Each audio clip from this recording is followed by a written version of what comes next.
इस पे थोड़ा सा और बात करना चाहेंगे, उस पे आपसे कुछ स्पष्टता चाहेंगे परिभाषाओं को लेकर। मुख्य बात ये है कि सभी संसार एक परमाणु अंश से लेकर परमाणु तक, परमाणु से लेकर रचना तक है ना। रचना ये दो प्रकार, प्राण कोशों से रचना और अणु से रचना। इन दोनों क्रियाकलाप स्वयं स्फूर्त होता हुआ देखने को मिले। एक दूसरा, स्वयं स्फूर्त विधि से गठन पूर्ण होता हुआ देखा गया। स्वयं स्फूर्त विधि से कैसे गठन पूर्ण हो गए भाई? इसका उत्तर में मिला ये ऊर्जा संपन्न है। अच्छा, ये रचना कैसे कर दिया, ऊर्जा संपन्न है ये निकला। तो उसके क्रिया रूप में क्या है? स्वचालित रहे। परमाणु अपने में स्वचालित है, आदमी चलाता नहीं है, कोई भूत चलाता नहीं है, कोई प्रेत चलाता नहीं है, कोई राक्षस चलाता नहीं। इन किसी का बश के रोग नहीं, स्वचालित है सब। हर परमाणु स्वचालित है, हर परमाणु अंश स्वचालित है। इसको देख लिया, ठीक है। इसी आधार पर गठन पूर्ण हुआ है, रचनाएं हुई, दो क्रिया हुआ है स्वयं स्फूर्त विधि से। स्वयं स्फूर्त होने के लिए मूल वस्तु है वो ऊर्जा संपन्न होता है। नित्य वर्तमान है, वियोग होता नहीं है। सत्ता से प्रकृति का वियोग होता ही नहीं। सत्ता न हो ऐसा जगह मिलता नहीं,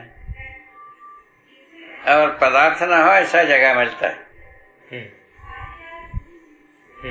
ठीक है, इस आधार पर पता चला है। तो इसका वियोग होता नहीं, सदा ऊर्जा प्राप्त है, इसलिए काम करते रहते हैं। क्रियाशीलता का मूल रूप में ऊर्जा, ये बात है। बस ऐसा समझना चाहिए कि नहीं समझना चाहिए? जी, अच्छी तरह से समझ लो। ये इसको साम्य ऊर्जा नाम दिया। साम्य रूप में जड़ चैतन्य को प्राप्त, चैतन्य को प्राप्त है ज्ञान रूप में, जड़ को प्राप्त है ऊर्जा रूप में। ऊर्जा हम नाम दिया है तो दोनों ऊर्जा ही है, दोनों ऊर्जा ही। ऊर्जा रूप में और चैतन्य संसार में ज्ञान रूप में सबको प्राप्त है। और ज्ञान के बारे में गए चेतना, चेतना के बारे में सोचा चार अवस्था, जीव चेतना, मानव चेतना, देव चेतना, दिव्य चेतना। उसमें से जीव चेतना से जीवन का तो व्यवस्था होता है, किंतु मानव का व्यवस्था होता ना। मानव का व्यवस्था के लिए मानव चेतना ही चाहिए। और उसके बाद यदि परिपक्व होता है तब देव चेतना, उसमें परिपक्व होता है तो दिव्य चेतना में जी सकता। यही त्वासहित व्यवस्था का आधार। इस ढंग से सभी पदार्थ, जड़ चैतन्य प्रकृति, त्वासहित व्यवस्था, समग्र व्यवस्था में व्यवस्था देने का एक व्यवस्था आ गई। इस ढंग से सब कंप्लीट हुआ, तर्क समाप्त हुआ। समझना चाहते हैं तो यही, नहीं समझना चाहते हैं तो बहुत सारा हेडंग है।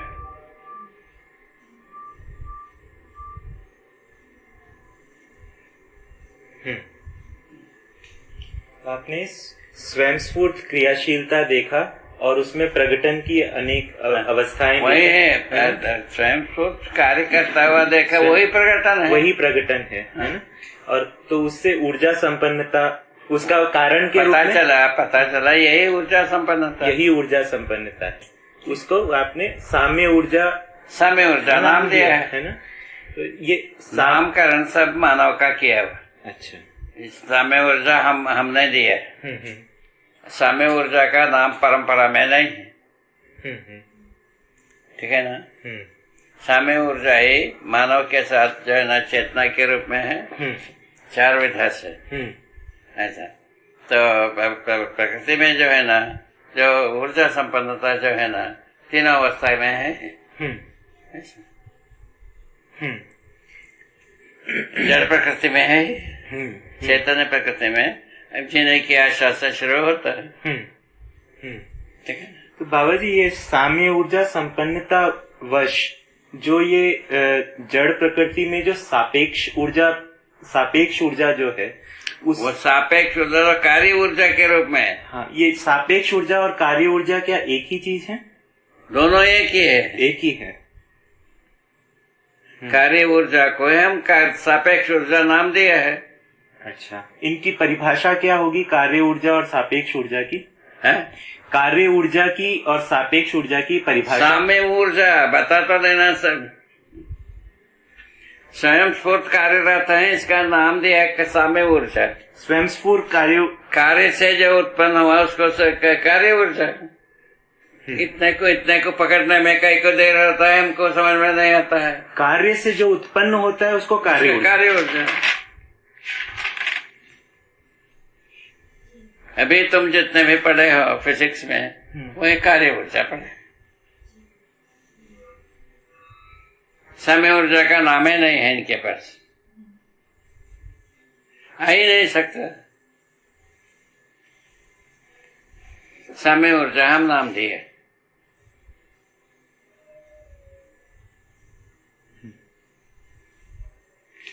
आप कुछ लेना चाहेंगे श्री? और ये इसके पहले ये ठीक हो गया कि नहीं? ये ठीक हुआ कि नहीं हुआ? ये ठीक हुआ। ठीक हुआ कि नहीं? ठीक ठीक। इसके पहले आपने जो भी बताया ये सारा आपको अनुभव में आया? हाँ, हमारा अनुभव में आया। क्योंकि इसको देखा, इसको अनुभव नाम दिया है। समझा इसलिए अनुभव कहा, समझा करके समझाया इसलिए अनुभव कहा। तीन विधा, तीन रूप में पता है। हम समझे हैं, इसका प्रमाण में समझाते हैं। हम समझे हैं, इसका प्रमाण में हम समझा देते हैं। हम देखे हैं इसलिए समझा देते हैं। देखे हुए ज्ञान, ये देखने की जो ना दो भाग बताया। चर्म चक्षु, ज्ञान चक्षु। ज्ञान चक्षु से हम देखा, आप भी देख पाएंगे। सबके साथ ज्ञान चक्षु कल्पनाशीलता के रूप में रखा है। यदि चर्म चक्षु से भी देखते हैं, उसके साथ कल्पनाशीलता नहीं काम करता है, तो दर्द समझ नहीं पाएगा।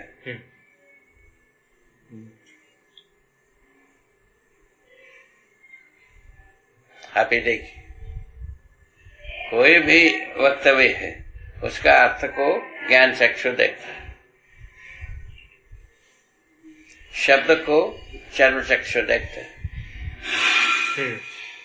शब्द स्पर्श रूप गंध इंद्रियों से देखते हैं, चर्म चक्षु।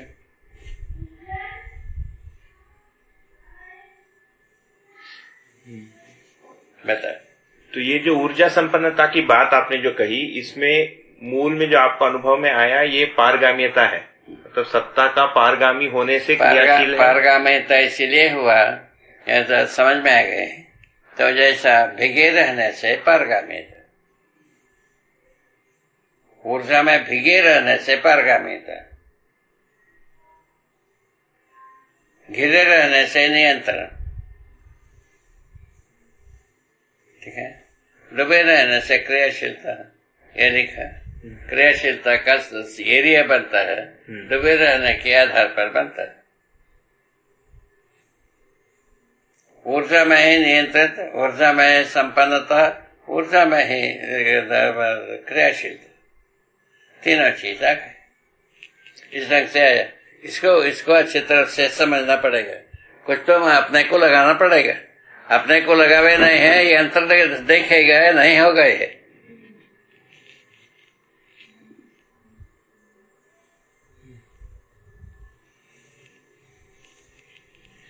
जब भी हम आदमी अपने को यंत्र बनाने वाला हम ही है, ये समझता है, तब जा करके इसको समझेगा, नहीं तो समझ में आने वाला नहीं है।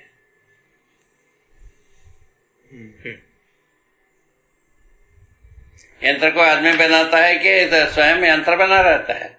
आदमी बनाता है। ऐसे आदमी को भी यंत्र बनाना चाहते हैं। अरे हाँ वो ठीक नहीं। अत्याधुनिक विज्ञान आदमी कोई यंत्र बनाना चाहते, यंत्र मानते हैं, यंत्र बनाने बन नहीं पा रहा। रशिया में प्रयोग हुआ, अमेरिका में प्रयोग हुआ, और देशों में प्रयोग हुआ। हर दिन जो ना आदमी प्रयोग करता है यंत्र होने का। और आगे तो इसमें जो मूल में जो ऊर्जा संपन्नता है और ऐसे ऊर्जा संपन्नतावश क्रियाशीलता की बात यहाँ तक स्पष्ट होती है। कैसे स्पष्ट हुआ? अस्तित्व जो नित्य वर्तमान होने से। ठीक है ना? नित्य वर्तमान होने से, नित्य प्रकटनशील होने से ये पता लगे। तो इसी को आपने मूल चेष्टा भी कहा है। हाँ, इसी को मूल चेष्टा का। और इसकी व्याख्या देने जाते हैं तो श्रम गति परिणाम के चेष्टा से चेष्टा ही क्रियाशीलता है। हाँ। क्रियाशीलता से जो उत्पन्न हुआ उसको कार्य ऊर्जा नाम दिया। हाँ। ठीक है। हाँ। तो कार्य ऊर्जा का जो एक व्यवहार दर्शन में दिया है ना, तो इसके कहा है सापेक्ष ऊर्जा इकाइयों की परस्परता के बिना जिस शक्ति का प्रकटन न हो वह सापेक्ष ऊर्जा है ना? वही बात जी, ये स्पष्ट है। दूसरा लाइन है भौतिक रासायनिक वस्तुओं की परस्परता में अथवा परस्परतावश प्रकट होने वाली शक्तियां जैसे दबाव, तरंग व प्रभाव को सापेक्ष ऊर्जा के रूप में पहचाना जाता है। सापेक्ष ऊर्जा के रूप में पहचाना जाता है। ताप, ध्वनि, विद्युत भी सापेक्ष ऊर्जा है। हाँ, सापेक्ष ऊर्जा। जी, इसमें दबाव और प्रभाव क्या है ये समझना चाह रहे थे। वही इसका जो ताप का प्रभाव, दबाव होता है, प्रभाव होता है, नहीं होता है। दबाव जैसा ही इस पे चल रहा है इसका प्रभाव हमारे पर पड़ रहा है कि नहीं है? जी, दबाव क्या है इसमें? ये पहले इसको एक को पहचानो जी। ये प्रभाव होता है कि नहीं? प्रभाव होता है। प्रभाव उसके बाद आता है, इसके पास में जाने से गर्म लगता है जी, वो गर्मी का दबाव होता है। जैसा यहाँ चूल्हा जला है, चूल्हे के अंदर हाथ डालने से हाथ जलता है कि नहीं? जी, उसका नाम है दबाव। अच्छा, तो आवेशित इकाई के पास जो होता है वो दबाव है, उससे जो दूर होता है उसका प्रभाव, जो परावर्तित हो रहा है वो प्रभाव का प्रभाव। ताप जो है ना, संतुलित होने के लिए जो वातावरण शेयर कर रहे हैं, हाँ। इसको जो है ना प्रभाव कर रहे हैं। बताइए, ऐसा कहें सोचा जाए कि नहीं सोचा जाए? जी, जितने भी आवेश होता है आदमी का, उसको वातावरण बांट लेता है, सामान्य गति में आ जाता है। सामान्य गति में अपने यथार्थ स्थिति को बताने योग्य होता है आदमी। सामान्य गति में स्वभाव गति जिसका नाम दिया, ठीक है। तो आवेशित गति में अपने यथार्थ स्थिति को बता नहीं पाता है।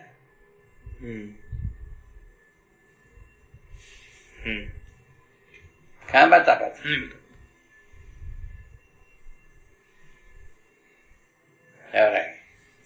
फिर ये पूछना था कि किसी भी इकाई में जब ताप बढ़ जाता है उसके परमाणु स्तर पर क्या परिवर्तन होता है जिसके फलस्वरूप उसका ताप बढ़ गया? फैल जाता है। अच्छा, आवेशित होता है। हाँ हाँ, ठीक है ना जी। आवेश जो है ना, आवेश से विकास होता नहीं है। ना परमाणु में विकास होता है, ना रचना में। फैल जाता है का मतलब मध्यांश से दूर हो जाता है, दूर होने की बात आती। परिवेशी अंश। अच्छा, तो विद्युत और ध्वनि बढ़ने में क्या होता है? विद्युत का ध्वनि बनने में ये बनता है, तो जैसा विद्युत है क्रिया से ही होता है ना। बिना क्रिया को प्रभावित करना और विद्युत का प्रभाव हुआ। अच्छा, क्या सुना? क्रिया से ही विद्युत है ना। जी बाबा। क्रिया को प्रभावित करना हो गया, ध्वनि का प्रभाव हुआ। नहीं हुआ। विद्युत के साथ विद्युत का प्रभाव हुआ, ध्वनि के साथ ध्वनि का प्रभाव हुआ। हाँ, और क्या चाहते हैं?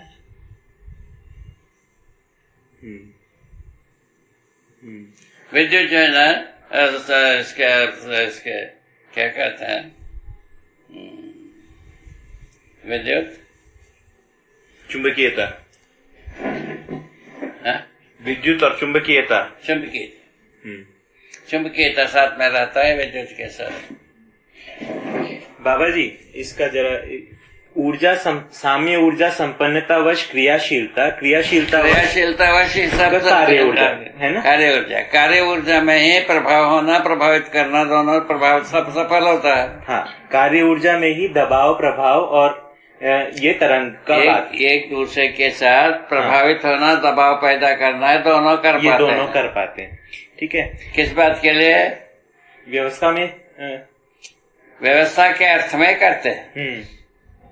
अब आदमी जो है ना व्यवस्था के अर्थ में चलती है, उसको विज्ञान कहा, तोपचंद कहा। इससे बर्बादी का लक्षण क्या होगा? इसी को विकास कहा।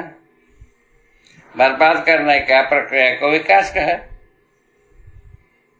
तो बाबा जी, कोई भी इकाई है, पकड़ो इसको। हाँ, ये ठीक। इसको छोड़ करके चलोगे तो पुनः वहीं रहेंगे। नहीं बाबा, ये बात ठीक पकड़ में आए।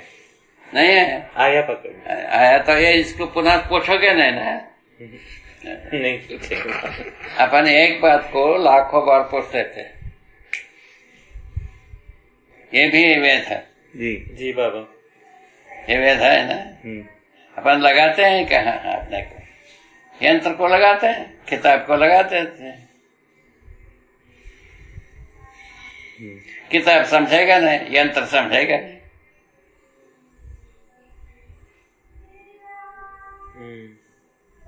अपन स्वयं समझने वाला है, कहाँ बना है? इतना घंटी बजाने के बाद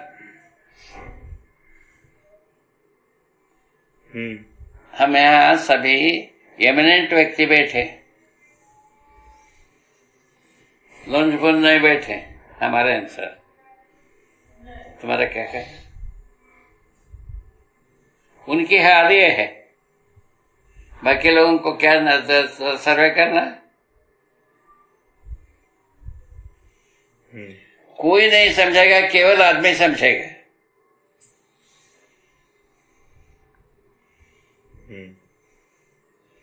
ठीक है। समझने का मतलब बिंदु क्या है? अनुभव। मूल बिंदु क्या है? अनुभव। सुनना समझना नहीं है, केवल सुनना समझना नहीं है। सुनना एक कंपोनेंट है। ध्वनि को सुनते हैं, ध्वनि का अर्थ को समझते हैं, ध्वनि समझते हैं, ध्वनि का अर्थ को समझते हैं, ध्वनि को सुनते हैं, ध्वनि का अर्थ को समझते हैं। और एक बार बोलो। ठीक है।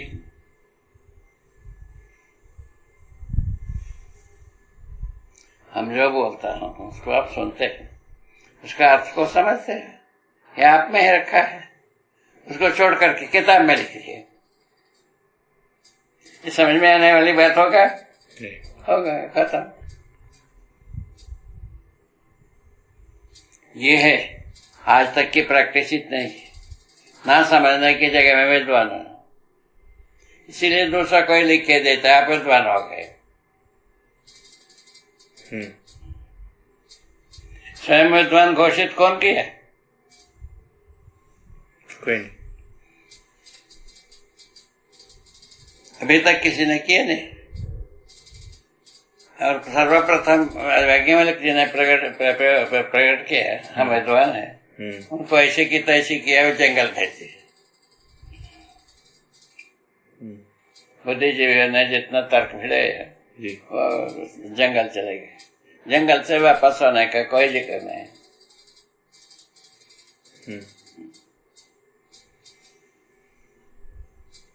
पहले व्यक्ति हम ब्रह्मवेद हूँ घोषणा किए। उसके पहले प्रतिपादन किया, ये कोई कम नहीं होता है, ज्यादा नहीं होता है, ना घटता है बढ़ता है, ना छोटा होता है बड़ा होता है, ऐसा कहा। उसके बाद क्या कहा? जीवों के हृदय में ब्रह्म स्वयं जीव कारुण्यवश बैठ गए। तब लोगों ने पूछा, तुम्हारा ब्रह्म कोई भाग होता है? तभी तो आत्मा के रूप में बैठा है, सिंधु बिंदु न्याय से बैठा है, ऐसा बताए। पानी को बूंद के रूप में हम पाते हैं, उसको कोई भी देश में ले जा सकते हैं। ये सब तर्क में आ चुके हैं, उससे ज्यादा तर्क हो भी नहीं सकता। ऐसा से कब कर दिए।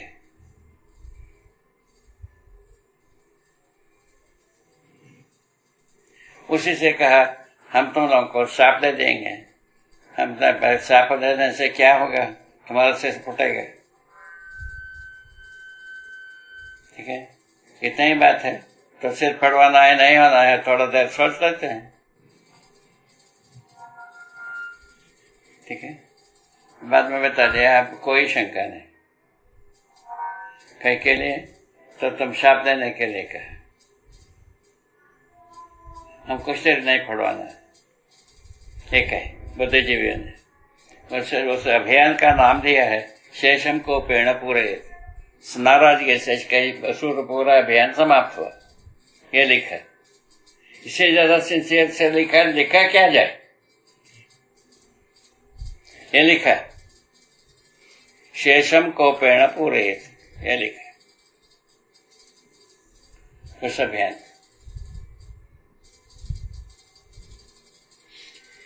इस सब तर्क में आ चुका बाबा।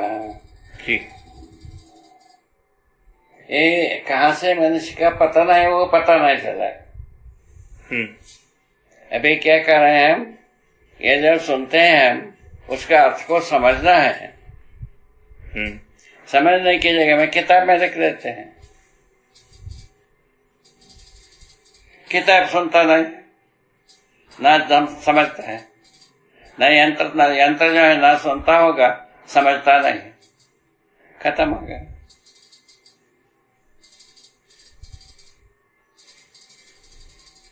समझता एक पैसे की नहीं है जी, इसमें सुनने की योग्यता है। समझ में आता है जी, इसमें अतिव्याप्ति दोष है।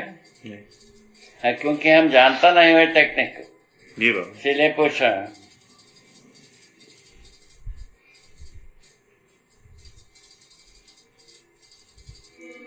ठीक है, मैं वकील साहब से पूछा, न्याय को किताब समझेगा कि लिखा जा सकता है या आदमी समझेगा? आदमी बाबा। बस। जी, न्याय का चाहत आदमी करेगा या किताब करेगा? आदमी। चाहत भी आदमी करेगा, समझना भी आदमी करेगा। हम किताब को प्रमाण मानते हैं, यंत्र को प्रमाण मान रहे हैं। हमसे ज्यादा बेवकूफ कौन होगा?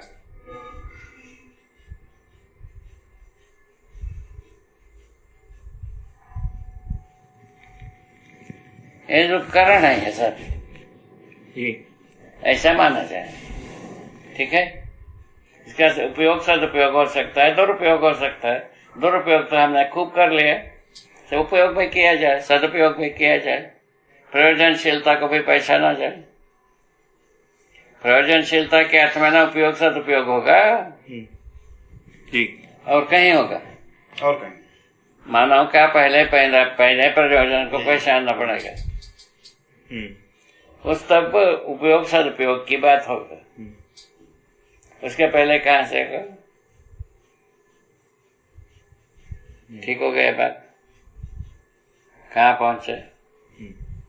ठीक जगह में पहुंचेगी कि गलत जगह में? नहीं, मैं आपकी बात पे ध्यान दे रहा था कि हम जो ये बारंबार आपके पास में आप पूछते हैं, है ना, वो ठीक है। तो आपको है ना थोड़ा संप्रेषण करना चाहते थे कि एक्चुअली उसका आशय है कि हमें समझ में आ जाए। वो ठीक है ना। ये भी क्या हुआ, कार्य ऊर्जा और मूल ऊर्जा, साम्य ऊर्जा क्या है, समझ में आया? समझ में आया कि नहीं आया? जी बाबा। हाँ जी बाबा। क्या कहते हैं? समझ में आया। तो कार्य ऊर्जा का हम गणना करते हैं, ये ऐसा किया है तो ऐसा किया। मूल ऊर्जा का कुछ नहीं करते। मूल ऊर्जा का गणना करोगे तो चार अवस्था ही बनता है।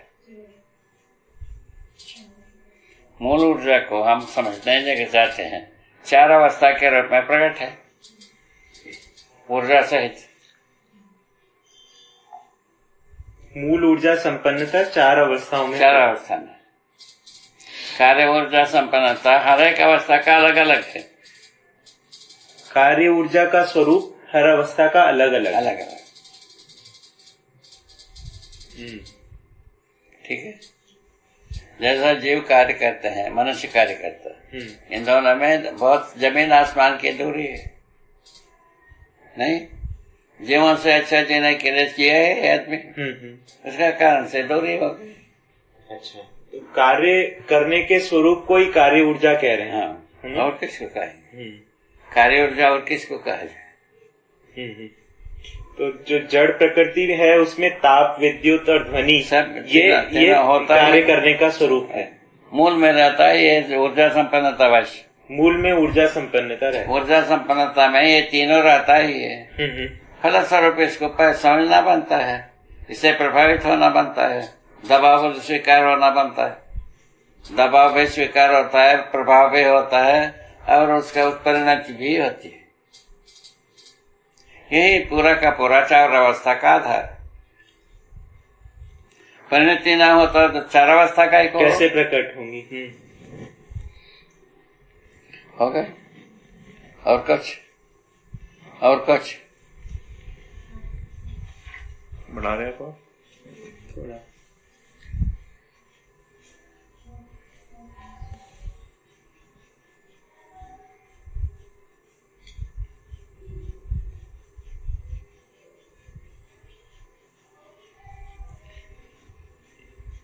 ये जो अभी ऊर्जा शब्द है जो मानव परंपरा में प्रचलित हुआ है, नामकरण जो है ना आदमी करता है जी बाबा, दूसरा कोई करेगा जी, ना जीव करता है, ना वनस्पतियां करते हैं, ना पदार्थ करता है।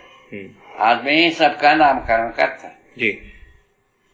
एक तो ये भी मौलिकता को पहचान रखना है जी। और आगे तो इसमें जो ऊर्जा शब्द बना है, इसको देखने गए तो आज भी जब मैं ताप, ध्वनि, विद्युत की बात करता हूँ तो इंद्रिय मूलक विधि से जो पहचानना होता है शरीर सहित, है ना, इससे ताप का, ध्वनि का, चुंबकीयता के होने का पता चलता है ना? और इसमें आवेश को फिर हम ऊर्जा के रूप में पहचानते हैं सामान्य रूप में। ठीक है ना? पहले कार्य ऊर्जा में आवेशित गति और स्वभाव गति का पहचान होता है। ठीक है ना? कार्य ऊर्जा में कारण ऊर्जा बना ही रहता है, उसमें आवेश होता ही नहीं। कार्य ऊर्जा में स्वभाव गति और आवेशित गति की पहचान होती है। तो कारण ऊर्जा में आवेशित गति होती ही नहीं है। इतना ही बात। और आगे तो इकाई जब स्वभाव गति में होता है तब भी कार्य ऊर्जा सहित है और आवेशित गति में भी कार्य ऊर्जा सहित है। दोनों स्थिति में रहता है ये भी कार्य ऊर्जा जी। आवेशित गति में स्वभाव गति से भिन्न होने से तो व्यवस्था में नहीं हो पाता है, तो उसका अंतरण होता है या परावर्तन व्यवस्था से बाहर हो जाता है जी। अव्यवस्था कहलाता है। हाँ। उसी को व्यवस्था से बाहर होने से अव्यवस्था कहलाता है। जैसा धरती है, तापग्रस्त हो गया, व्यवस्थित हो गए ना, ऐसे ऐसे। बाबा जी एक चीज है, बोलचाल की भाषा में आप हमें ठीक कीजिएगा, बोलचाल की भाषा में एक इकाई से दूसरी इकाई तक ऊर्जा फ्लो हो रही है ऐसा है, लेकिन आपकी बात से ऐसा लगता है कि कार्य ऊर्जा यथावत है। कार्य ऊर्जा भी यथावत रहता है, संपन्न रहता है। तो कार्य ऊर्जा का स्वरूप या तो स्वभाव गति है या आवेशित गति है। वो करने की बात जो है वो मनुष्य जो है प्रयत्न किया फ्लो होने को पहचाने को, बाकी सब में यथावत है। जीवन में ऐसा यथावत है कि नहीं है? यथावत है। तो पुष्टि वनस्पति संसार में है कि नहीं? अस्तित्व जो है ना स्वाभाविक रूप में पदार्थ अवस्था में है कि नहीं है? तो ये सब रहता ही। तो अब आदमी जो है ना यंत्र या जो अरेंजमेंट देता है उससे ये फ्लो होता है। तो क्या वास्तव में तो कुछ फ्लो हुआ नहीं ना? फ्लो हुआ ना, क्या प्रभाव एक से दूसरी जगह है ना, पर ऐसा तो नहीं है कि यहाँ कुछ कम हो गया, यहाँ कुछ ज्यादा हो गया, है ना? पर केवल फ्लो हो, केवल प्रभाव आया, प्रभाव वहां वहां तक पहुंचा, पर ऐसा नहीं है वहां कुछ कम हो गया यहाँ कुछ बढ़ गया। ऐसा कुछ नहीं। क्योंकि इस तरीके की बात प्रचलित विज्ञान में की जाती है कि यहाँ ये वाला कुछ कम हो गया, ये कुछ बढ़ गया, जबकि आप ऐसा नहीं कह रहे। उनको ऐसा सोचता है, हाँ सोचता है कहीं कम हुए बिना कहीं बढ़ता नहीं। हाँ हाँ ऐसा कुछ करना ना बढ़ना होता है, हाँ हाँ है ना। हाँ और ये जो दबाव और प्रभाव हाँ घटना बढ़ना होता है, हाँ हाँ उसमें मात्रात्मक बात होता नहीं, मात्रात्मक बात होता नहीं। अच्छा, जैसा हमने हाँ ऐसा कर इससे हमारा में क्या चीज कम हो गई? कुछ भी नहीं। क्या कम हो गए? कुछ भी कम, आपका वैसे ही है आप, ठीक है। कम होना है बढ़ना मात्रात्मक परिवर्तन की बात आती है। हाँ, बिना मात्रा के परिवर्तन हुए कम बढ़ना होता नहीं, कम बढ़ना मात्रात्मक परिवर्तन से होता है। ठीक है, बहुत अच्छा हो गया बाबा जी। तो मात्रा के साथ ही कार्य ऊर्जा की बात नहीं विज्ञान समझता है मात्रा, जबकि मात्रा बढ़ता नहीं ना मात्रा घटता नहीं। ठीक है बाबा जी। नहीं बाबा, अगर जैसे अगर कार्य ऊर्जा मात्रात्मक परिवर्तन पर के आधार पर है तो अगर दो परमाणु है जिसमें एक अधिक मात्रा में अंश है एक में और कम मात्रा में दूसरे में अंश है, तो दोनों का कार्य ऊर्जा एक समान होगा कि भिन्न होगा? कार्य ऊर्जा अलग अलग होगा ना भाई, अंश के अनुसार अलग अलग होगा। हाँ, तो क्या कहना? पर ऐसे होते हुए मान लीजिए कोई इकाई अगर ज्यादा तप्त हो गई, ताप बढ़ गया उसमें, और उसके बाद बाकी इकाई ने उसके ताप को पचा लिया, पूर्व की स्थिति और अब की स्थिति, आवेशित स्थिति और अब की स्थिति में उसका प्रभावित स्थिति और अप्रभावित स्थिति दोनों अलग है। दोनों में कार्य ऊर्जा एक समान ही है। कार्य ऊर्जा तो रहता ही दोनों में है। कार्य ऊर्जा के बिना ये दोनों प्रभावित होना नहीं, प्रभावित होना होता ही नहीं। तो जिस जगह आप कार्य ऊर्जा को परिभाषित कर रहे हैं उसमें उसका गणना होता नहीं है ना, क्योंकि अभी हम जब ऊर्जा की बात करते हैं गणना की बात आ जाती है उसमें। अब कार्य मात्रात्मक परिवर्तन की बात आता है, वैसे वहीं फंसे हैं आदमी। सकल अपराध को सही मैंने वैध मानना क्या?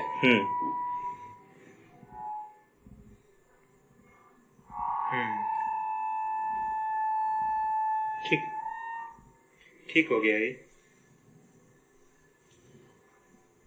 अच्छी तरह से जी। और आगे तो जो अभी जैसे इंद्रिय सन्निकर्ष विधि से जो ध्वनि, ताप और विद्युत का मुझे पता चलता है, ये वास्तव में परमाणु स्तर पर इसका जो स्वरूप है, इसको जो समझना है वो प्रभाव और दबाव ही है। ठीक है, प्रभाव दबाव ही है। प्रभाव और दबाव जो है ना मात्रात्मक परिवर्तन नहीं है जी। ठीक है ना जी। दबाव से, प्रभाव से, दबाव से आवेशित गति स्वभाव गति ही होती है। तो ठीक, प्रभाव और दबाव से आवेशित गति या स्वभाव गति ही होता। तो ये जो आपने पहले कहा था कि एक इकाई में ताप बढ़ गया, मतलब वो दूर हो गया उसके जो अंश है, परिवेश अंश मध्य अंश से दूर होने लगा। ये जो समझना है ये साक्षात्कार बोध अनुभव पूर्वक ही होगा, केवल इंद्रिय मूलक विधि से नहीं आने वाला। संभव है नहीं है जी। कहाँ संभव होता है? का मतलब अभी ध्वनि, ताप, विद्युत को भी हम ठीक से नहीं समझ पाते हैं, केवल नहीं समझे भाई। बिना समझे तो अंधा बंद करके सब कर रहे हैं, तबे तो अपराध को वही बना। तो मूर्त उसी का फलस्वरूप में धरती बीमार हुआ, उसके बाद भी शान बगार रहे हैं। बगारो से तरह क्या कहें जी? क्या होगा? बघारने से क्या हो जाएगा? हमारा बघारने से कुछ नहीं होता। तो ध्वनि, ताप और विद्युत के मूल क्या है, जब तक वो नहीं समझे तब तक ध्वनि, ताप और साम्य ऊर्जा को समझे बिना साम्य ऊर्जा घटता नहीं है, बढ़ता नहीं है, ये समझ में आए बिना ये समझ में आना ही नहीं है। मूल में वही ठीक है जी। ठीक, निकाल। प्राण कोशिका में भी ताप, ध्वनि और वैसे ही होता है। पूरा भौतिक रासायनिक दोनों वस्तु में ऐसे ही। जीवन में? जीवन में भिन्न है। हाँ जीवन में समझना ना समझना, जी। ना समझना क्या है, जीव चेतना में आदमी जीना है। और यदि जीव यदि नहीं समझता है तो जीवित दिखते ही नहीं। जीव चेतना से भी वंचित होते हैं जी।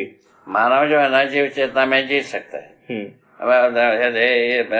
वस्तु प्राण चेतना में हमारा जीवन है ना जी नहीं पाएगा। शरीर को जीवन मानता है जरूर। हाँ ऐसा जुगाड़। शरीर को जीवन, शरीर के आधार पर न वंश होता है। जी जी। बस वंश के अनुसार जीता है, आशा करता है जीने का। ये लिखा है वंश के अनुसार हर जीव जीने का आशा करता है, ये लिखा है। और से ज्यादा क्या लिखना है? तो अच्छा, हर मनुष्य हर वंश में जो सुख से जीने की इच्छा रखता है, दोनों में दूरी इतनी। ज्ञान अवस्था यहाँ से विभाजित हुआ।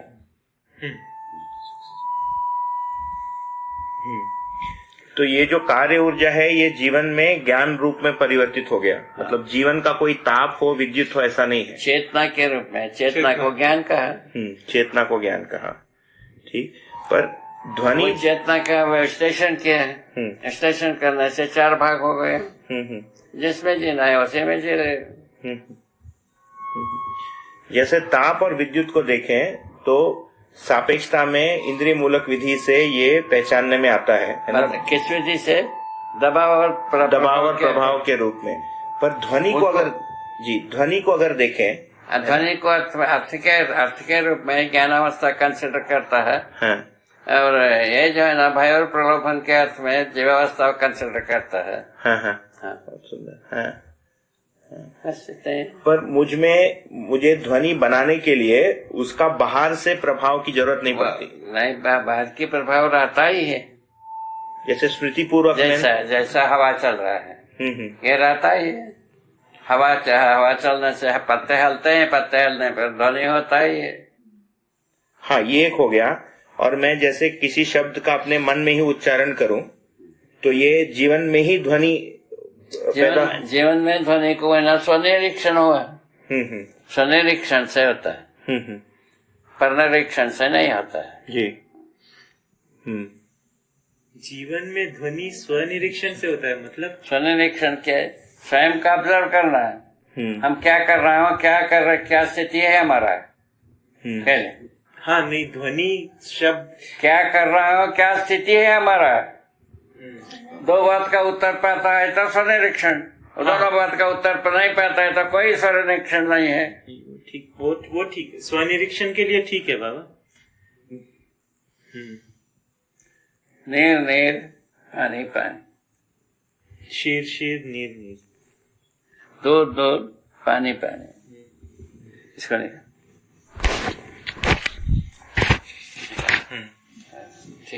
ठीक है, बाद में। ठीक है। पढ़ने के बाद